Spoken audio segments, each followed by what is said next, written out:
Ma sœur s'est enfuie avec son amant et m'a laissé avec son fils de 10 ans gravement malade. C'est ton enfant maintenant, a ricané ma sœur tandis que je pleurais de détresse. 17 ans plus tard, ma sœur a demandé ce qu'il était advenu du pauvre garçon, mais c'est alors qu'un grand et bel homme en costume est entré dans la pièce et le visage de ma sœur a pâli. Je m'appelle Lorraine Cassidy, et je n'ai jamais demandé à être mère. Mais je le suis devenu le jour où ma sœur a largué son enfant malade sur mon canapé, pour de bon. Des années plus tard, lorsqu'elle a tenté de revenir dans sa vie pour en tirer la gloire, je lui ai tendu les clés de sa nouvelle voiture et j'ai dit, donne-les à la femme qui t'a élevé. Il est passé devant elle sans un regard, et elle s'est effondrée là, sur le porche. Dites-moi d'où vous regardez cette vidéo dans les commentaires ci-dessous. Avez-vous déjà dû nettoyer les dégâts de quelqu'un d'autre, pour ensuite vous entendre dire que vous n'avez pas votre place dans l'histoire? Maintenant, laissez-moi vous ramener là où tout a commencé. C'était un mercredi. Un gris de Seattle, un froid glacial, et cette humidité qui imprègne votre humeur, directement jusqu'à l'os. Je réchauffais simplement un reste de soupe quand la sonnette a retenti à nouveau. Je n'ai même plus tressailli. Je savais que c'était elle. Je lui ai ouvert sans un mot. Un instant plus tard, la porte de l'appartement s'est ouverte à la volée, et elle était là. Vanessa, ma jeune sœur. Elle tenait en équilibre un sac à main trop petit pour contenir quoi que ce soit d'utile, et traînait derrière elle une valise à roulettes qui n'était même pas fermée. Perché dessus, les bras ballants, se trouvait Danny, son fils de 10 ans, mon neveu. Ses lèvres semblaient déjà pâles. « Tu es en avance » ai-je murmuré, en jetant un coup d'œil à l'horloge. « Je t'avais dit que j'avais un appel jusqu'à 19h. »« Je dois voir quelqu'un » a-t-elle dit, en passant devant moi comme un coup de vent, déjà à mi-chemin du canapé. « C'est juste pour ce soir, j'ai éteint la cuisinière. »« Tu as dit ça lundi, et dimanche, et jeudi dernier. » Elle n'a même pas scié. « Il a ses médicaments, le nébuliseur est dans la valise. »« Tu sais quoi faire. » Danny n'a rien dit.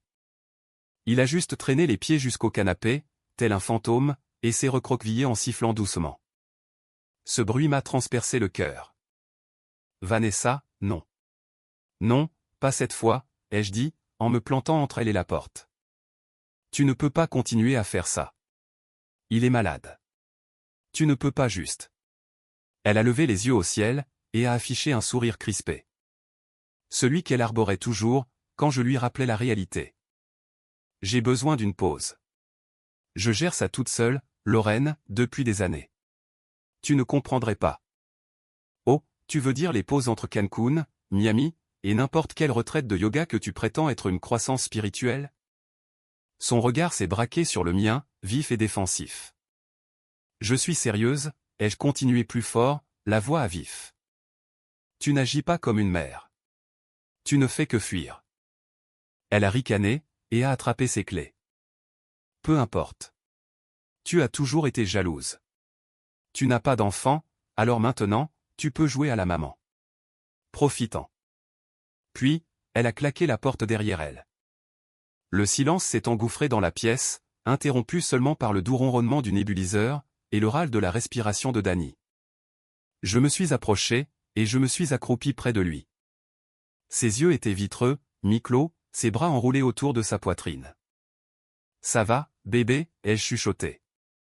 Il a fait un tout petit signe de tête. Je me suis assise par terre à côté de lui, le dos contre le canapé, la lumière vacillante de la vieille télé projetant des ombres à travers la pièce.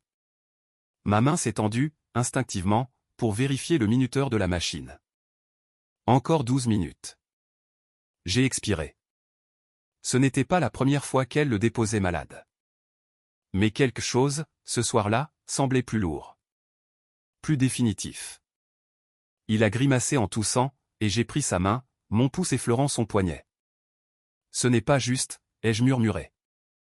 Pas seulement pour moi-même, mais pour l'univers. Pour n'importe quelle version de Dieu qui écoutait. Ce n'est pas censé être comme ça, parce qu'aucun enfant ne devrait voir sa mère franchir la porte sans un regard en arrière. Et aucune femme ne devrait être laissée à ramasser les morceaux, comme s'ils étaient les siens depuis le début. Mais je n'avais pas le temps de m'effondrer. La machine a bipé. La poitrine de Danny continuait de se soulever et de s'abaisser, comme une marée que je devais maintenir stable. Alors je suis resté assise près de lui, ma soupe intacte, mon cœur réécrivant déjà sa raison d'être. Demain, je l'appellerai encore. Demain, j'essaierai de lui faire comprendre. Mais ce soir, j'étais la seule à rester. Le soir suivant, c'était juste nous deux, encore une fois. Les lumières de l'appartement bourdonnaient faiblement au-dessus de nous alors que je m'activais dans la cuisine exiguë, posant 2 assiettes ébréchées de fromage grillé et de soupe à la tomate. Un classique réconfortant, la seule chose que je pouvais cuisiner sans la brûler. L'odeur remplissait l'espace, chaude et nostalgique, mais Danny ne faisait que picorer les croûtes, comme si c'était un devoir. Il était encore pâle. Ses boucles brunes collaient à son front en mèches humides. Sa petite poitrine ne sifflait plus autant, mais les cernes sous ses yeux n'avaient pas bougé. « Tu n'es pas obligé de tout finir », ai-je dit doucement, en tirant la chaise en face de lui. Et c'est juste. Il a hoché la tête sans lever les yeux. Le silence s'était tiré, suffisamment longtemps pour que le tic-tac de l'horloge murale, au-dessus du frigo, devienne un métronome remplissant chaque espace que sa mère aurait dû occuper. Je l'observais vraiment. Il ne s'agitait pas, ne pleurnichait pas comme la plupart des enfants de 10 ans. Il ne vérifiait pas de téléphone, ne demandait pas à allumer la télé. Il restait juste assis là, comme un enfant qui s'était habitué à être invisible. Alors, j'ai posé la question qui pesait sur ma poitrine depuis la veille. Est-ce qu'elle te manque ? Danny n'a pas réagi au début. Puis, ses épaules se sont soulevées dans un très léger haussement. Elle ne me parle pas vraiment, sauf quand elle est en colère. Je ne savais pas à quoi je m'attendais. Un oui, peut-être, ou une petite confession larmoyante sur combien il l'aimait, mais ce murmure calme, si factuel, a coupé plus profondément que tout le reste. Il a tendu la main vers sa cuillère, mais a raté le manche, les doigts tremblants. J'ai tendu la main, instinctivement, et j'ai couvert sa petite main avec la mienne. Sa peau était chaude, fragile, comme quelqu'un qui survivait depuis trop longtemps sans que personne ne le remarque. « Tu sais que ce n'est pas ta faute, n'est-ce pas ?» ai-je dit, la voix brisée. Rien de tout ça ne l'est. Il n'a pas répondu. Il fixait juste le bol, comme si les mots ne pouvaient pas atterrir, comme s'il ne savait pas quoi faire de la gentillesse. J'ai resserré doucement ma prise. « Danny, je suis là, et je ne vais nulle part. » Il a enfin levé les yeux. Ses yeux, grands, bruns et épuisés, ont scintillé de quelque chose que je ne pouvais nommer. Pas encore de la confiance, mais peut-être le début. Nous sommes restés assis comme ça, main dans la main, à travers une table tachée, la soupe refroidissant entre nous. Je n'ai pas brusqué le silence. Je l'ai laissé nous envelopper tous les deux. Plus je l'observais, plus je voyais. La façon dont il avait tressailli quand mon téléphone avait sonné plus tôt. La façon dont il ne demandait pas quand sa mère allait revenir. La façon dont il s'excusait après chaque petit tout, comme s'il avait peur d'être un fardeau. Et j'ai réalisé que ce n'était pas temporaire. Pas vraiment. Elle pourrait revenir pour une nuit, ou une semaine, peut-être même sourire et faire semblant de s'en soucier si l'humeur lui en disait, mais elle ne resterait pas. Elle était déjà partie, de toutes les manières qui comptaient. Je me suis levé pour réchauffer sa soupe. Il a essayé de protester, mais je l'ai repoussé d'un geste et j'ai glissé le bol dans le micro-ondes. Pendant que la machine ronronnait, je me tenais près de l'évier, agrippant le bord du comptoir. Ce garçon était le mien, maintenant. Pas par le sang, pas légalement, mais par un fil invisible qui s'était enroulé autour de nous deux quand Vanessa avait claqué cette porte derrière elle. Je ne pouvais pas tout réparer. Je ne pouvais pas rendre ses poumons plus forts du jour au lendemain, ou effacer les années de déception dans ses yeux. Mais je pouvais être présente, chaque jour. Je pouvais être la personne qui restait. Le micro-ondes a bipé. J'ai rapporté le bol chaud et je me suis rassise. Danny m'a regardé, confus. « Je pensais que tu ne voulais pas que je la gâche, » a-t-il dit. J'ai souri, en poussant la soupe vers lui. J'ai dit l'essai, pas abandonne. Il a replongé sa cuillère, plus lentement cette fois, et je suis restée assise là, à le regarder manger, quelque chose s'installant en moi. Pas de la rage, pas du désespoir, juste de la détermination. Le genre calme et ferme, qui ne crie pas, mais qui change tout quand même. Ce garçon aurait une maison. Il aurait la paix. Il ne se demanderait plus jamais si quelqu'un allait le prendre ou le laisser tomber selon son humeur. Il ne se sentirait plus jamais invisible dans une maison remplie de gens. Il était à moi maintenant. C'était juste après minuit quand le doux bruit du nébuliseur s'est finalement tu. Dany s'était endormi des heures plus tôt, recroquevillé dans un nid d'oreiller sur le canapé-lit du salon. Son ours en peluche serré fort sous un bras. La pauvre chose avait connu des jours meilleurs. Son oreille gauche tenait à peine, et quelqu'un avait recousu son ventre avec du fil bleu qui ne correspondait pas, mais il ne le quittait jamais. Je me tenais pieds nus dans la cuisine, fixant mon téléphone comme s'il pouvait se comporter différemment cette fois. Que peut-être, cette fois, elle répondrait. Que peut-être, cette fois, elle serait sobre, présente, maternelle. J'ai pris une inspiration et j'ai appuyé sur appel. La sonnerie a semblé interminable, résonnant contre le bourdonnement du frigo et le tic-tac de l'horloge du four. Puis enfin, un gloussement. De la musique en fond. Des vagues. Allô? La voix de Vanessa flottait, brillante et glissante, comme une publicité ivre pour de la crème solaire. Lorraine, tu es où? Ai-je lancé, incapable de retenir l'agacement dans ma voix. Où, tu as appelé, a-t-elle chanté. Je disais justement à Eric, je parie que ma sœur fait encore sa dramatique. Vanessa, viens chercher ton fils. Il est malade, et je ne ferai plus ça toute seule. Tu ne peux pas juste le déposer comme si c'était un paquet et disparaître pendant des jours. Elle a ri. Elle a ri. Un gloussement aigu, insouciant, qui n'avait pas sa place dans cette conversation. Je suis à Tulum, chérie, a-t-elle dit, comme si je devais être jalouse. C'est magnifique. La lune ici. Irréel. Eric nous a réservé cet endroit avec une petite piscine privée.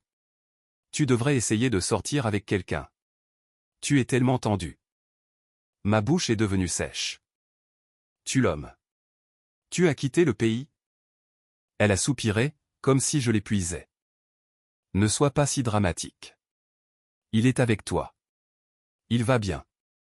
Tu es toujours si doué avec lui. Honnêtement, Lorraine, admets le juste. Tu adores jouer à la maison. J'ai agrippé le bord de l'évier de la cuisine. Les jointures blanches. Tu es sa mère.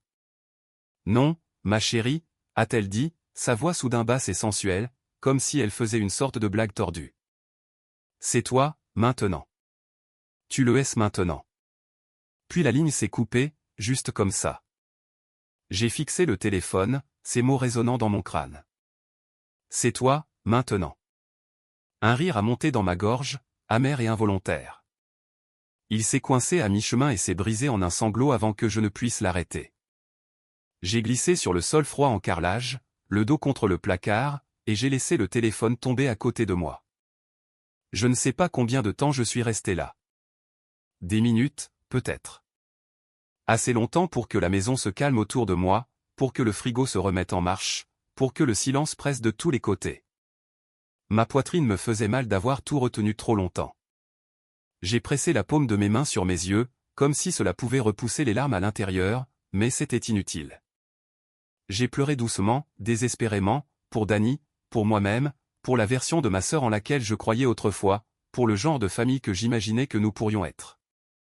J'ai pleuré parce que j'étais fatigué et effrayé, et parce que je ne savais pas quoi faire ensuite, et parce que quelque part au fond de moi, je savais déjà que ce n'était plus temporaire. Vanessa ne reviendrait pas, pas d'une manière qui comptait. J'ai pensé aux petites épaules de Dany voûtées sur sa soupe. Sa voix calme. Elle ne me parle pas vraiment, sauf quand elle est en colère. C'était un enfant, 10 ans, et la seule personne sur qui il aurait dû pouvoir compter venait de le refiler comme un bagage perdu pour aller siroter des cocktails dans un autre pays. Ce n'était pas une faveur. Ce n'était pas du babysitting. C'était un abandon. Et maintenant, j'étais tout ce qu'il avait. J'ai ramené mes genoux contre ma poitrine et laissé ma tête tomber en avant, le sol froid contre mes bras. Le pire, c'est que je ne pouvais même plus être en colère contre elle, parce que cela signifierait attendre quelque chose. Et j'avais enfin cessé d'attendre quoi que ce soit de Vanessa. J'ai pleuré jusqu'à ce que les larmes tarissent, et que la lourdeur dans ma poitrine cède la place à quelque chose de plus froid, de plus tranchant. Une résolution plus calme, peut-être, parce que je ne pouvais pas m'effondrer. Pas quand il y avait un petit garçon endormi dans la pièce d'à côté qui avait encore besoin de quelqu'un pour se montrer le matin, pour réchauffer sa soupe, pour vérifier ses médicaments, pour lui demander comment s'était passée sa journée, et se soucier de la réponse. Je me suis levé lentement, essuyant mon visage avec le bord de ma manche. Ce n'était pas la vie que j'avais prévue, mais c'était celle qu'on m'avait donnée, et que je sois maudite si je le laissais tomber maintenant. Le soleil a percé les nuages de Seattle en rayons doux et obliques, se glissant entre les stores et dessinant des lignes sur le parquet. Le matin est arrivé lentement, comme s'il n'était pas sûr d'être le bienvenu. Je n'avais pas vraiment dormi, juste somnolé sur le canapé. Le plaid enroulé autour de mes jambes, mon esprit à vif à force de trop de clarté d'un coup. Danny a bougé le premier. J'ai entendu le bruit des coussins du canapé qui bougeaient, une petite toux, puis une inspiration brusque alors qu'il s'étirait et clignait des yeux dans la lumière. Je me suis assise, les yeux brouillés. « Eh, gamin » ai-je chuchoté. « Comment tu te sens ?» Il s'est frotté les yeux avec le talon de sa main, puis m'a regardé en clignant des yeux. « Mieux, je crois. » Il a souri. « Je peux avoir du pain grillé. » C'était tout. Pas de questions sur sa maman. Pas de peur, pas de confusion, juste du pain grillé. Mon cœur a battu la chamade. « Ouais » ai-je dit en me levant. « Je peux faire du pain grillé. » Dans la cuisine, j'ai cassé quelques œufs dans un bol, la coquille de l'un d'eux se brisant mal et envoyant des morceaux pointus dans le jaune. J'ai juré dans ma barbe et je les ai repêchés avec une cuillère. Danny est arrivé à pas feutrés et s'est glissé sur l'un des tabourets de bar au comptoir, les cheveux en bataille, les joues roses de sommeil. « Tu as l'air fatigué » a-t-il dit. « Tu ressembles à un porc-épic sauvage » ai-je répliqué doucement. Il a souri, puis a reniflé l'air théâtralement. « Tu cuisines ?»« Je sais cuisiner » ai-je dit, en soulevant la poêle et en la posant sur le brûleur. « Parfois. Dans des circonstances extrêmes. Sous surveillance. » Il a posé son menton sur le comptoir, me regardant comme si j'étais une candidate d'émission culinaire sous pression. « Tu vas déclencher l'alarme incendie ? Seulement si les choses se passent vraiment bien. » Cool. Je n'ai pas pu m'en empêcher. J'ai ri. J'ai vraiment ri, fort et soudainement, et depuis le ventre, le son débloquant quelque chose dans ma poitrine. Danny a souri plus largement, fier de lui. « C'est la première fois que tu ris depuis une éternité » a-t-il dit. Ce n'était pas une question. Je l'ai regardé, surprise par la clarté avec laquelle il me voyait. Les enfants ne ratent pas grand-chose, surtout les plus calmes. « Eh bien, ai-je dit, ça a été quelques jours lourds. » Il a penché la tête. « À cause de maman ?» J'ai hésité, non pas parce que je ne voulais pas dire la vérité, mais parce que je ne voulais pas le blesser avec. Au lieu de cela, j'ai répondu doucement, parce qu'être un adulte est difficile parfois. « Mais tu as été incroyable. » Il n'a pas insisté. Il a juste fait un petit haussement d'épaules silencieux, et a regardé pendant que je raclais les œufs dans 2 assiettes dépareillées. « J'aime bien ici » a-t-il dit soudainement, entre 2 bouchées de pain grillé. Ce n'est pas bruyant comme chez maman. J'ai dégluti. « Tu peux rester aussi longtemps que tu veux, Danny. » Il m'a regardé à nouveau, les sourcils froncés. « Vraiment ? » ?»« Ouais, vraiment. » Quelque chose a changé à ce moment-là. Pas une déclaration, pas un contrat, juste une lueur de confiance. Un fil minuscule se formant entre nous, silencieux mais solide. « Tes œufs ont le goût de la tristesse » a-t-il dit soudainement, le visage très sérieux. Je l'ai fixé, puis j'ai éclaté de rire à nouveau. « Ils ne sont pas si mauvais » ai-je protesté. Il a pris une autre bouchée et a mâché pensivement. « Ils sont la version alimentaire d'un lundi. » « D'accord, Gordon Ramsay, tu feras les tiens la prochaine fois. » Nous avons mangé au comptoir avec la lumière du soleil qui s'infiltrait, illuminant les fissures dans les murs et la poussière sur les étagères, mais rendant d'une certaine manière tout plus chaud, plus vivant, comme si cet endroit pouvait être une maison, pas juste une solution provisoire. Après le petit déjeuner, Danny a sorti son carnet de dessin, quelque chose que je ne savais même pas qu'il avait apporté avec lui. Pendant qu'il dessinait quelque chose qui ressemblait étrangement à moi tenant un extincteur à côté d'un pain grillé brûlé, je suis resté près de l'évier à faire la vaisselle, en pensant que peut-être je pouvais faire ça. Pas seulement en mode survie, mais pour de vrai. Pas parce que Vanessa s'était défilée, pas parce que je n'avais pas le choix, mais parce que je le voulais. Je me suis tourné pour regarder Danny à nouveau. Son visage était calme, concentré, en sécurité. Je me suis appuyé sur le comptoir et j'ai chuchoté dans ma barbe, peut-être qu'on peut y arriver. Le pain grillé n'avait pas brûlé. Les œufs ne l'avaient pas tué, et je ne m'étais pas effondré. Le soleil continuait de briller à travers les stores. Et pour la première fois depuis des semaines, je n'avais pas l'impression que le ciel était sur le point de s'écrouler. Je pensais que j'étais occupé avant, à l'époque où ma vie n'était faite que d'appels clients, d'échéances et de débogage de code jusqu'à ce que mes yeux louchent. Mais ça. Ce chaos silencieux et prudent d'élever un enfant qui n'est pas le vôtre, mais qui a besoin de vous comme de l'air. C'était une toute autre histoire. Les journées commençaient au maintenant. Je me levais avant le lever du soleil pour caser quelques heures de travail en freelance, principalement des contrats de développement back-end venant d'anciens contacts, et quelques nettoyages d'interfaces utilisateurs pour de petites entreprises locales essayant de survivre. Après ça, je préparais le déjeuner de Danny, je vérifiais 2 fois son inhalateur, et je l'accompagnais à l'école à pied, même s'il jurait qu'il pouvait gérer les 5 pâtés de maison tout seul. « Fais-moi plaisir, disais-je. »« Je ne suis pas en verre, grommela-t-il, en zippant son sac à dos. »« Je sais, répondais-je. Mais j'aime bien te voir franchir les portes d'entrée. » Il levait les yeux au ciel, mais il me donnait toujours un sourire en coin avant de se tourner pour partir. Ensuite, je courais à mon deuxième boulot, généralement dans une librairie de Capitol Hill qui payait plus en café gratuit et en reste de muffins qu'en salaire réel. Je travaillais aussi les week-ends, faisant du support technique à distance l'après-midi, pendant que Danny jouait tranquillement dans un coin avec de vieux Lego ou se perdait dans un livre. L'argent était juste, plus juste que je ne l'admettrais à voix haute. Il y avait des jours où je sautais des repas pour faire durer les courses, et des nuits où je restais éveillé à calculer combien de semaines il me restait avant de devoir renouveler l'ordonnance de Danny. Mais d'une manière ou d'une autre, nous avons réussi. Nous sommes devenus une équipe. Nos soirées se sont installées dans un rythme dont je ne savais pas que j'avais besoin, les devoirs à la table de la cuisine, les restes de pâtes réchauffés de 3 façons différentes. Et le doux son du rire de Danny quand j'essayais de prononcer les mots dans les livres fantastiques qu'il lisait à haute voix avant de dormir. Un soir, alors que la pluie tapait contre la fenêtre et que notre petit appartement brillait de cette lumière ambrée et chaleureuse que seule une vieille lampe peut donner, j'étais assise en face de lui pendant qu'il se penchait sur une feuille de maths.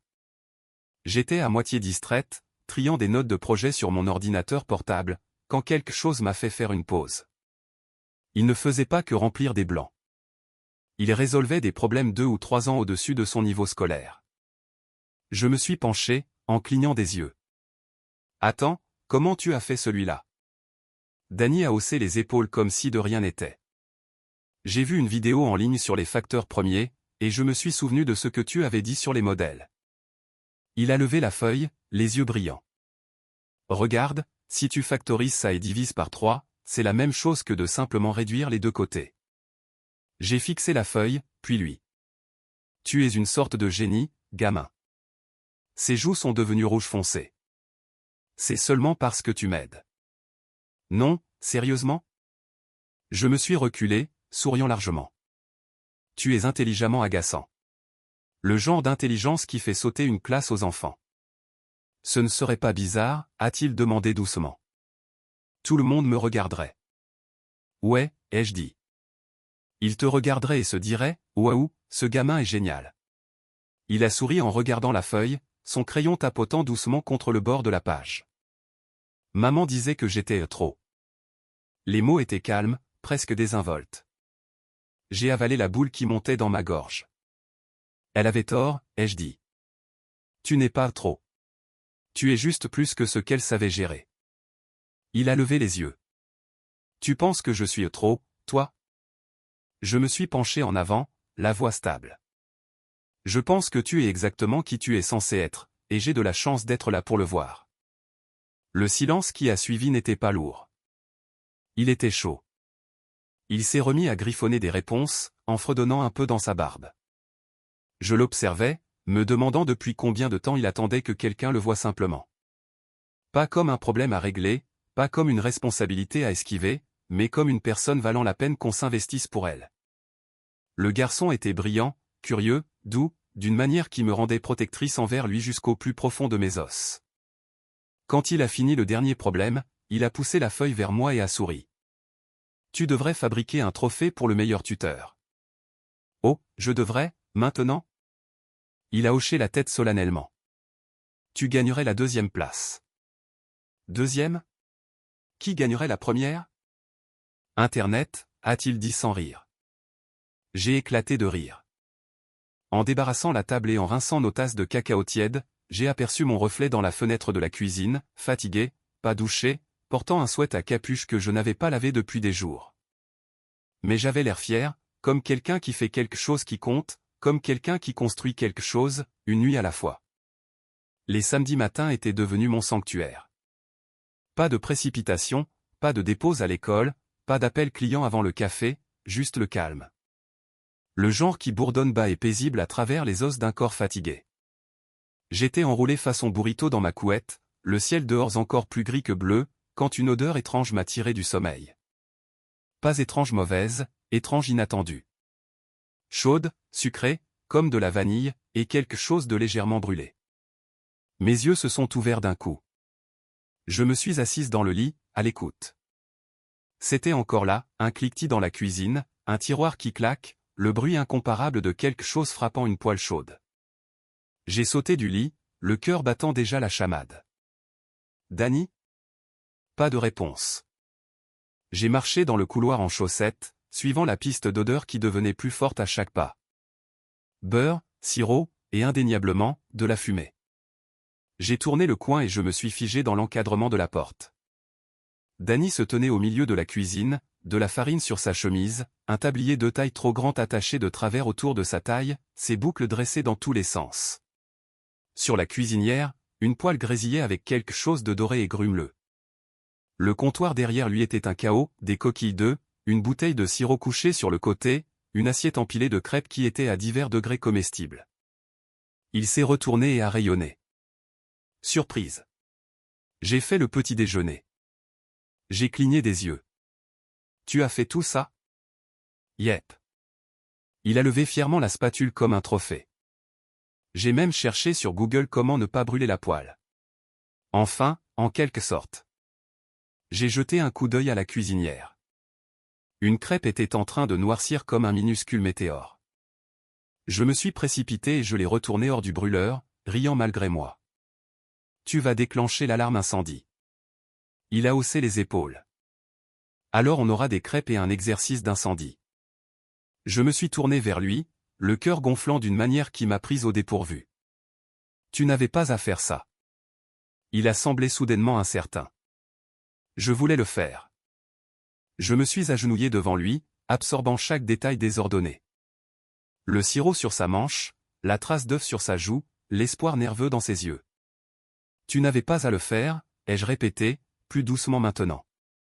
Mais tu as fait ma journée. Son visage s'est illuminé, et sans réfléchir, il a jeté ses bras autour de mon cou. Je l'ai serré fort, enfouissant mon visage dans son épaule. Il n'y avait pas trace d'obligation dans ce moment. Pas de sentiment de faire avec ou de juste s'en sortir. C'était de l'amour, solide et simple, gagné avec des crêpes, du sirop et des dégâts matinaux.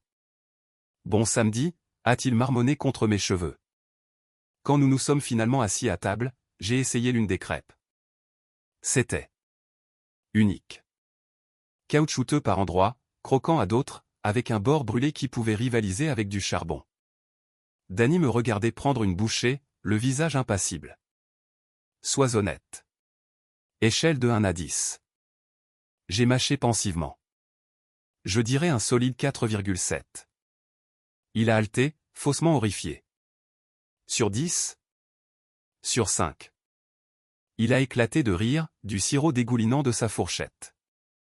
D'accord, la prochaine fois, je mesurerai la farine. Peut-être. Nous avons mangé lentement, parlant de tout et de rien. De son projet de science, du livre qu'il lisait, d'un écureuil qu'il avait vu glisser sur le trottoir verglacé la semaine dernière et qui, selon lui, méritait sa propre vidéo virale.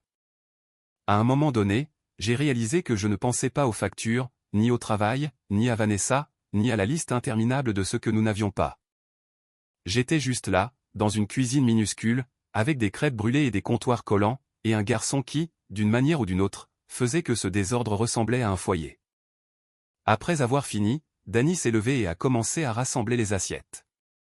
Tu n'as pas à faire ça, ai-je dit. Il a haussé les épaules. Tu cuisines, je nettoie. Je croyais que j'avais mal cuisiné. Exactement, a-t-il dit avec un sourire en coin. C'est pour ça que je nettoie. Je ne pouvais pas m'arrêter de sourire. Il y avait quelque chose de stable dans ce rythme que nous avions construit, comme un battement de cœur. Un battement dont je ne savais pas que j'avais besoin, mais que je ne pouvais maintenant plus imaginer perdre. Plus tard ce matin-là, je l'ai regardé par la fenêtre alors qu'il s'emmitouflait et courait dehors pour lancer des boules de neige sur les troncs d'arbres dans la cour. Son rire résonnait dans la cage d'escalier. Pour une fois, je n'ai pas ressenti la douleur d'attendre des renforts, d'attendre que Vanessa appelle, ou que quelqu'un d'autre se montre et prenne le relais. Il n'y avait plus d'attente. C'était nous, et c'était suffisant. La clinique était plus calme que d'habitude ce matin-là. Pas d'enfants qui toussent dans la salle d'attente. Pas d'émission de télé matinale hurlant depuis l'écran fixé au mur. Juste le doux bruissement des papiers et le bourdonnement des néons au plafond. Danny était assis à côté de moi dans l'un des fauteuils surdimensionnés, les jambes se balançant en dessous de lui, serrant un livre écorné qu'il avait apporté pour se distraire. Il avait l'air calme. Moi, non. J'étais venu ici assez souvent pour savoir comment ces visites pouvaient se passer. Certains jours, c'était de bonnes nouvelles. D'autres jours, on avait l'impression que le sol se fissurait sous mes pieds un peu plus encore. La santé de Danny s'était améliorée. Il n'avait pas sifflé depuis des semaines. N'avait pas eu besoin de son inhalateur d'urgence depuis la dernière vague de froid. Mais les maladies chroniques se fichent des efforts. Elles se fichent de la force avec laquelle vous aimez quelqu'un. Elles se montrent quand elles veulent. Je lui ai jeté un coup d'œil de côté. Son visage était à moitié caché derrière le livre, mais je pouvais voir le bord d'un sourire. Il mimait les mots en lisant. « Tu es nerveux ?» ai-je demandé, essayant d'avoir l'air décontracté. Il a secoué la tête. « Pas vraiment. »« Toi, si ?» J'ai haussé un sourcil. « Comment tu le sais ?»« Tu fais le truc avec ta jambe qui saute ?» a-t-il dit sans lever les yeux. « Et tes lèvres font cette ligne serrée qu'elles font quand tu prétends que tu n'es pas inquiète. » Je l'ai fixé, impressionné et légèrement trahi. « Est-ce que tu m'as étudié ?» Il a enfin levé les yeux, souriant. « Tu n'es pas si mystérieuse, Lorraine. » J'ai souri et ébouriffé ses cheveux, reconnaissante pour la légèreté qu'il m'apportait sans même essayer. Avant que je puisse en dire plus, la porte s'est ouverte et le docteur Mora est entré, presse-papier à la main, lunettes glissant sur son nez. Elle était la pneumologue pédiatrique de Danny depuis le début, chaleureuse, vive, et jamais du genre à édulcorer les choses. « Et, vous deux ?» a-t-elle salué en fermant la porte derrière elle. « Comment va mon fauteur de troubles préféré ?» Danny s'est redressé. « Je ne siffle pas. »« Excellent. Voyons si tes poumons sont d'accord avec toi. » Elle a mené l'examen avec sa précision calme habituelle, écoutant sa respiration, vérifiant les niveaux d'oxygène, appuyant doucement le long de sa cage thoracique tout en lui posant des questions auxquelles il répondait avec une aisance habituelle. J'étais assise raide dans le fauteuil du coin, agrippant la coudoir comme s'il pouvait m'ancrer sur place. Mon cœur battait la chamade chaque fois que le moniteur bipait ou qu'elle s'arrêtait pour griffonner une note. Quand elle s'est enfin redressée, son expression a été illisible pendant une demi-seconde. Puis elle a souri. « Eh bien ?» a-t-elle dit, se tournant pour me faire face complètement. « Je vais être honnête. Je suis impressionné. » J'ai cligné des yeux. Vraiment. Ses poumons vont beaucoup mieux qu'à sa dernière visite. L'inflammation a baissé, ses chiffres de débit de pointe sont en hausse, et il répond magnifiquement aux médicaments d'entretien. « Continuez comme ça » a-t-elle dit, son sourire s'élargissant, et il va vivre une vie pleine et active. Je n'avais pas réalisé que je retenais mon souffle jusqu'à ce qu'il se relâche dans un tremblement. Danny m'a regardé, les yeux écarquillés, et a tendu la main vers la mienne. Je l'ai prise sans réfléchir, serrant fort. « Est-ce que tu pleures ?» a-t-il demandé doucement, en penchant la tête. J'ai cligné des yeux rapidement. « Non, tu as des hallucinations. » Le docteur Mora a gloussé. « C'est une bonne nouvelle, Lorraine. Cela signifie que la régularité, les médicaments, la routine, la stabilité. Ça marche. » Le mot stabilité a résonné en moi comme une cloche. Ça n'avait pas été facile, les nuits tardives à travailler, le découpage de coupons, la panique silencieuse chaque fois que la pharmacie envoyait un texto pour un renouvellement. Mais ça marchait. Il allait bien. On va s'en sortir, ai-je chuchoté, surtout pour moi-même. Danny m'a souri jusqu'aux oreilles. Je te l'avais dit. J'ai passé mes doigts dans ses cheveux et j'ai hoché la tête. Ouais, tu l'avais dit.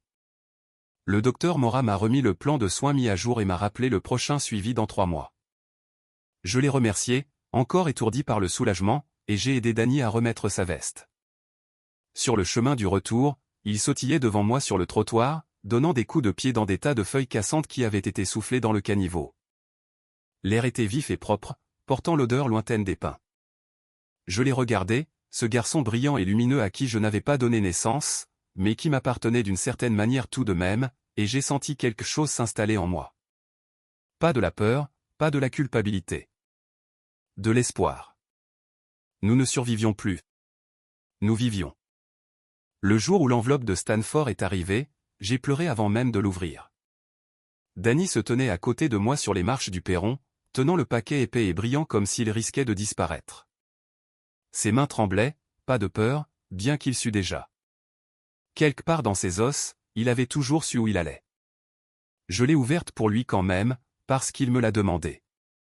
Et quand j'ai lu les mots à voix haute, « Nous avons le plaisir de vous offrir l'admission », il a fermé les yeux et a expiré le genre de souffle qu'une personne retient depuis des années. Bourse complète, jusqu'au dernier centime. Je l'ai tiré dans mes bras et je me suis accroché à lui comme à une bouée de sauvetage. 3 semaines plus tard, je lui ai tendu un jeu de clés. Elle reposait dans une petite boîte rouge, assez semblable à un écrin à bijoux, emballé dans du papier doré qui avait été réutilisé tant de fois qu'il avait les plis des fêtes passées. Il m'a regardé, confus, puis a ouvert le couvercle et a fixé l'intérieur. « La berline » a-t-il chuchoté. « La rouge que tu n'arrêtais pas de montrer sur le parking du concessionnaire. Celle dont tu as dit qu'elle était trop chère. » J'ai souri, le cœur battant. « Elle est à toi. » Mais Lorraine, sa voix s'est brisée.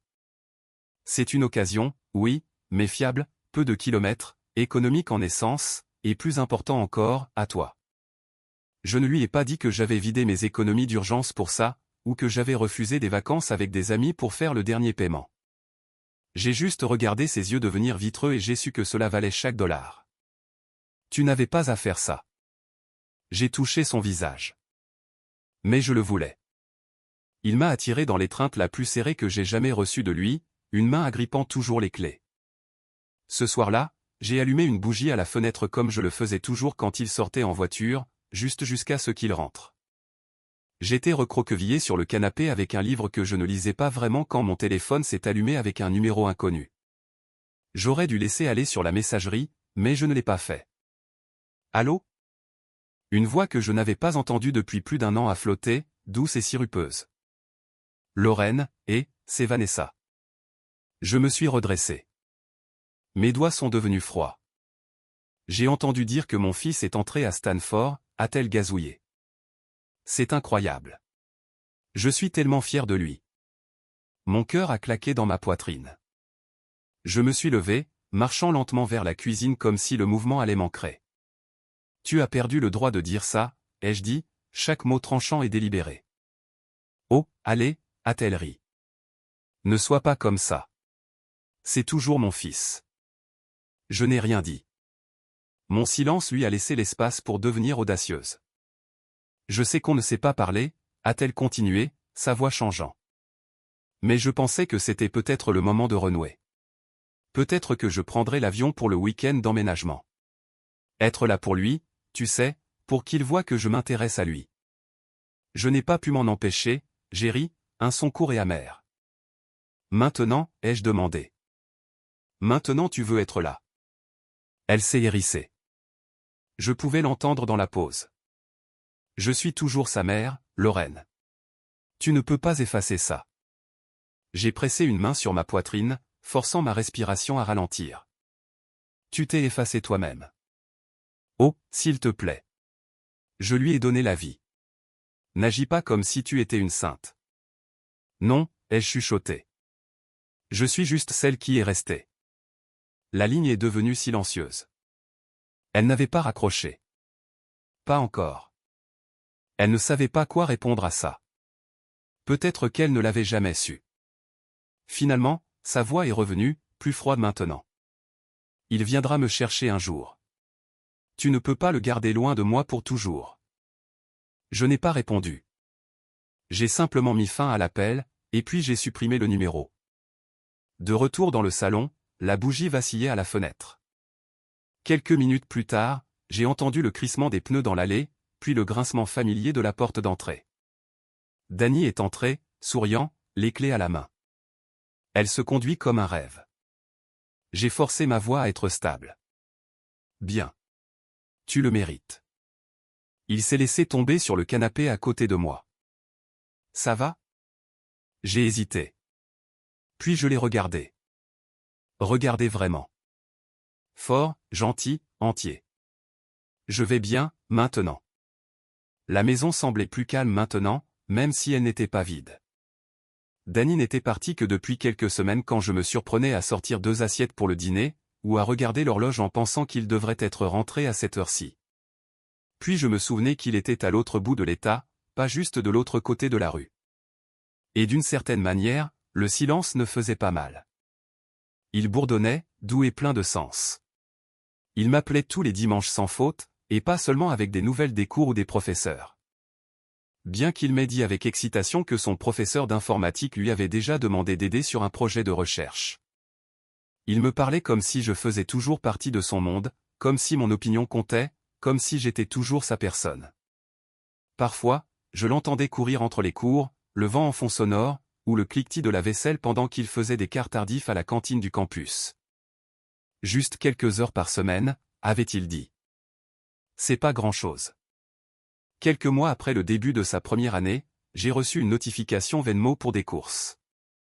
Achète la bonne marque de céréales cette fois. Je me suis assise et j'ai pleuré quand je l'ai vu. Ce n'était pas pour l'argent.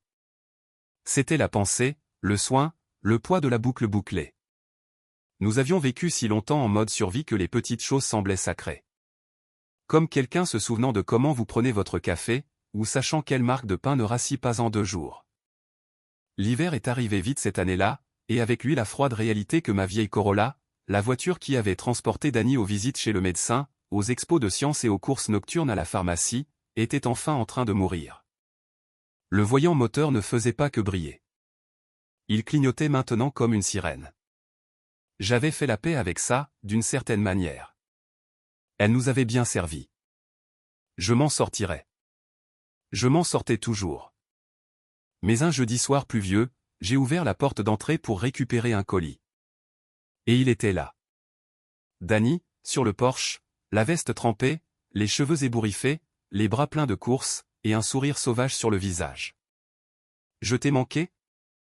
J'étais trop stupéfaite pour parler.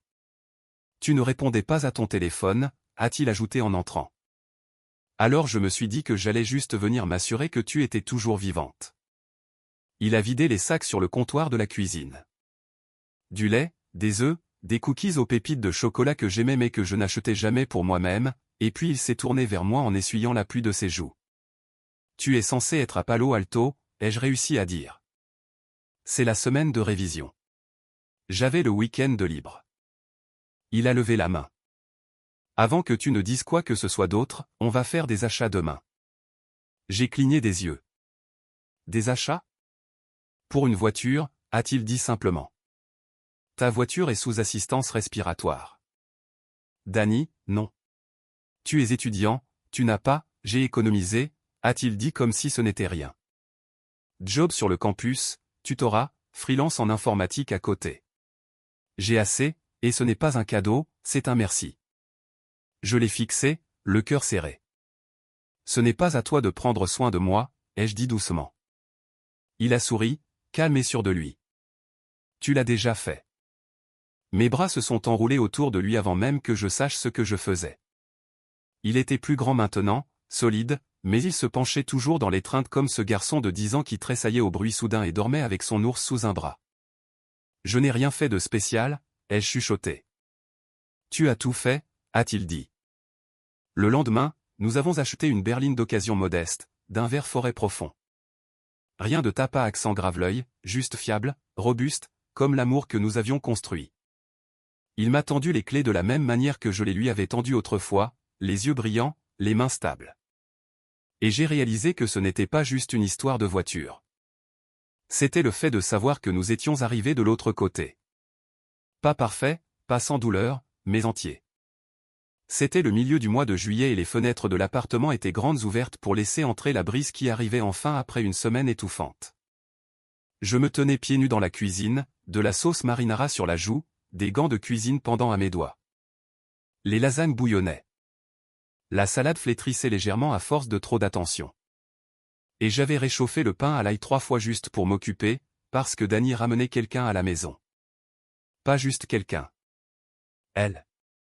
Nina, sa petite amie. Nous avions fait un fast-time 1 ou 2 fois, échangé des bonjours polis pendant les appels, mais ce soir, c'était différent.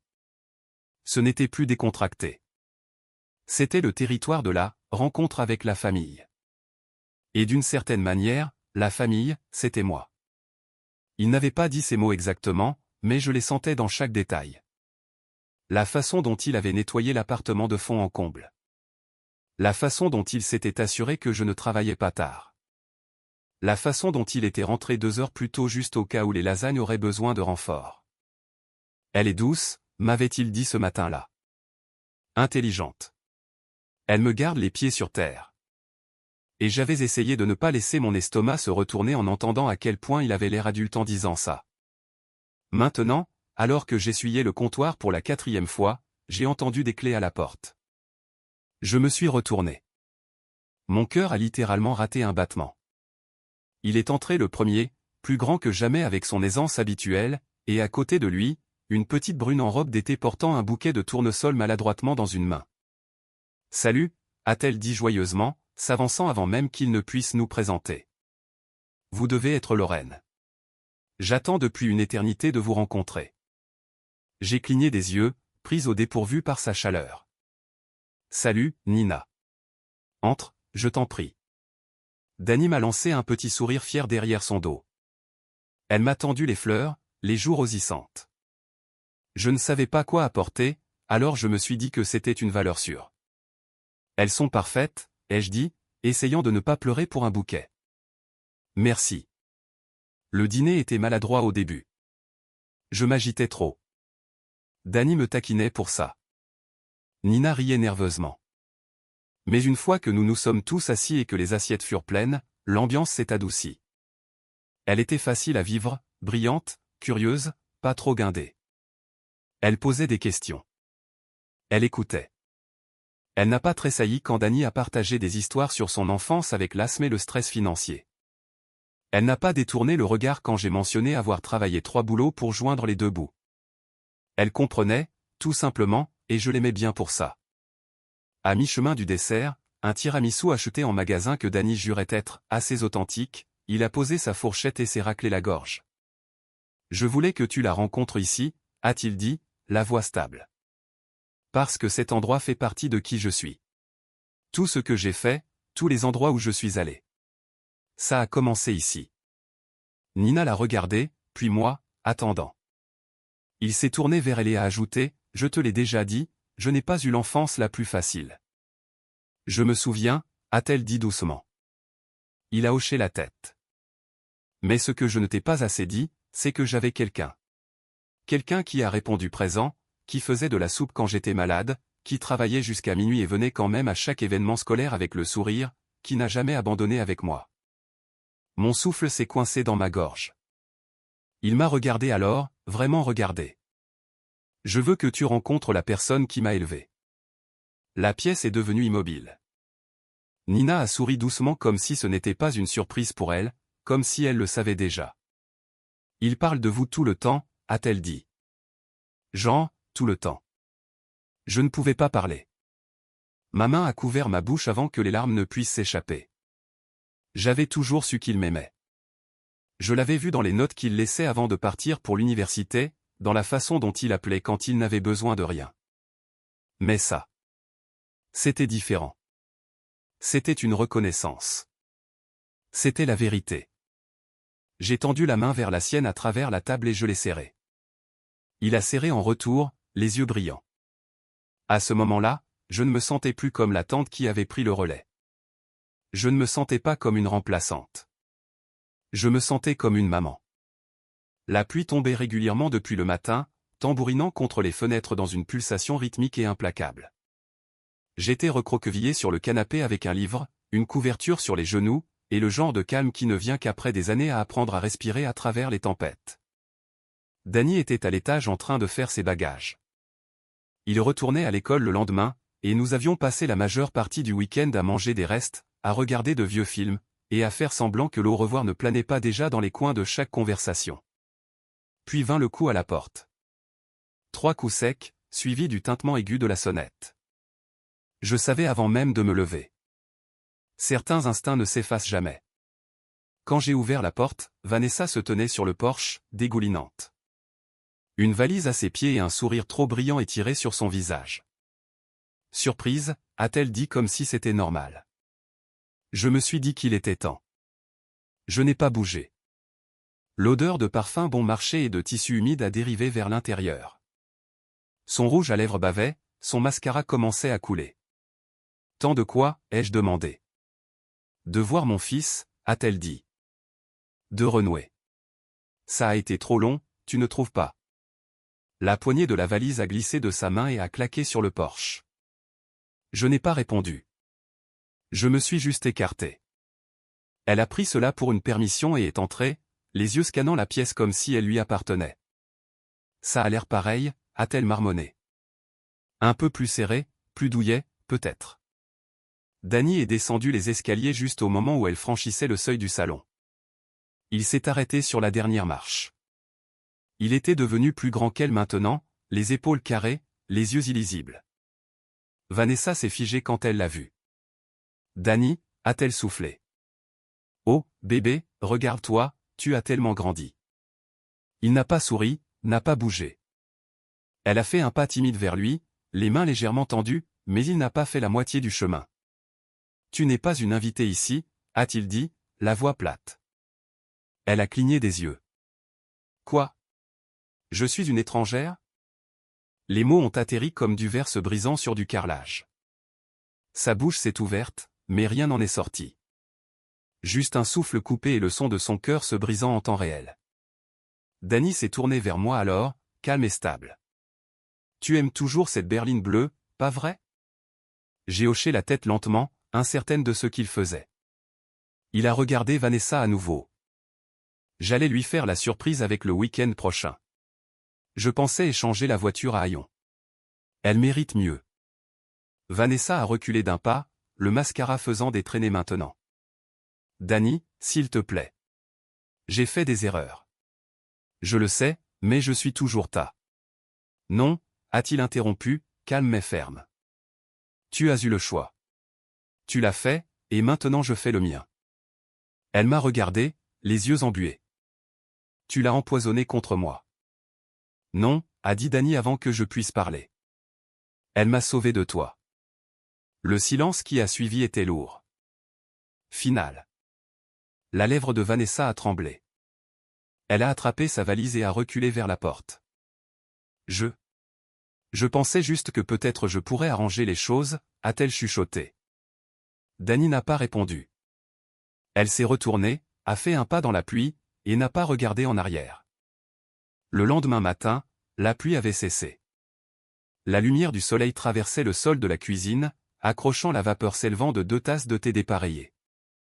Danny était assis à la table dans son sweat à capuche, un genou remonté contre sa poitrine, faisant défiler son téléphone comme n'importe quel jeune de 20 ans un matin paresseux, comme si rien n'avait brisé l'air la veille au soir. Et d'une certaine manière, rien ne l'avait fait, parce qu'elle était partie. Vanessa n'avait pas appelé, n'avait pas envoyé de texto, ne s'était pas attardée sur le porche dans une dernière supplique. Elle était partie sans un autre mot, comme si le silence était sa dernière confession. Et quelque part, c'était suffisant. J'ai fait des œufs, ai-je dit, en glissant une assiette devant lui. Pas des œufs du lundi, le bon genre. Il a levé les yeux et a souri. Tu ne les as pas brûlés. Ne commence pas. Il a gloussé et a attaqué son assiette. Il y avait un calme entre nous, mais pas le genre lourd. Pas le genre qui attend que le chagrin s'installe. Celui-ci était plus facile, familier. Le genre qui remplit une pièce de paix parce que rien n'a besoin d'être dit pour être compris. Nous avions affronté le pire venant d'elle, et cela ne nous avait pas détruits. Après le petit déjeuner, j'ai rincé la vaisselle pendant qu'il feuilletait le courrier. La normalité de la chose était presque surréelle. Elle essaiera encore, ai-je dit finalement, sans me retourner. Il est resté silencieux un instant. Ouais, peut-être. J'ai expiré. Je ne veux pas que tu portes ce poids. Je ne le porte pas, a-t-il dit en posant les enveloppes. Je pensais ce que j'ai dit. Tu sais, j'ai fait mon choix. Je me suis tourné pour le regarder. Tu es sûr? Il a croisé mon regard avec quelque chose de doux mais ferme.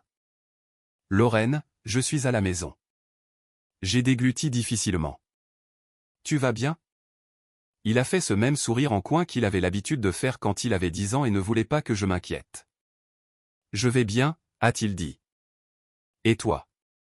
J'ai fait une pause, sentant la question s'installer dans ma poitrine.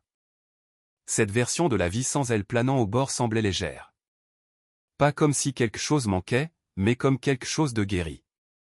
J'ai hoché la tête. Mieux que jamais. Ce soir-là, nous avons regardé un film auquel aucun de nous ne prêtait vraiment attention, échangeant des commentaires et de vieilles blagues. Quand il s'est assoupi sur le canapé, une jambe drapée sur le côté comme s'il vivait encore ici à plein temps, je ne l'ai pas réveillé. Au lieu de cela, je suis resté assise dans la lueur tamisée de l'écran, sirotant du thé froid et écoutant le son de sa respiration, régulière, forte, vivante. Vanessa était devenue ce qu'elle était toujours destinée à être, un fantôme dans notre histoire. Et les fantômes ne peuvent pas hanter une maison remplie d'amour. La chapelle était petite, ensoleillée et remplie de fleurs sauvages. Danny avait insisté pour la choisir lui-même. Il se tenait à l'avant, la cravate légèrement de travers comme toujours, mais sa posture était stable, sûre. À côté de lui, Nina rayonnait dans sa robe ivoire, sa main doucement enroulée autour de la sienne. Et moi, je me tenais à l'autel, pas comme une invitée, pas même comme une spectatrice, mais comme la mère du marié. La robe bleue doux que Nina m'avait aidé à choisir il y a des semaines flottait légèrement dans la brise venant des portes latérales ouvertes. Mes mains tremblaient, mais mon cœur était calme. Il n'y avait aucun signe de Vanessa, aucune mention d'elle, pas même un murmure de la part de la famille éloignée. Danny avait été clair dès le début. « Tu m'as élevé », avait-il dit simplement. « Ce jour est pour nous. » La cérémonie a été courte, magnifique. Il y a eu des larmes, bien sûr. Des rires, aussi, quand le porteur d'alliance, le neveu de 3 ans de Nina, a essayé de manger les fleurs, mais surtout, c'était de la joie. Une joie indéniable, débordante. Plus tard à la réception, Danny s'est levé avec une coupe de champagne à la main, la tapotant doucement pour obtenir le silence. « Je ne parlerai pas longtemps », a-t-il dit, affichant un sourire penaud. « Mais il y a une personne que je dois remercier. » Il s'est tourné vers moi, la voix stable. « À la femme qui m'a donné un foyer, un avenir et un cœur. Maman, je t'aime. » La salle a éclaté en applaudissements. Mais tout ce que je pouvais faire, c'était sourire à travers mes larmes. Parce qu'à ce moment-là, j'ai su la vérité qu'il m'avait fallu des années pour croire. Je n'ai jamais été la remplaçante. J'ai toujours été celle qui comptait. C'était la fin de mon histoire.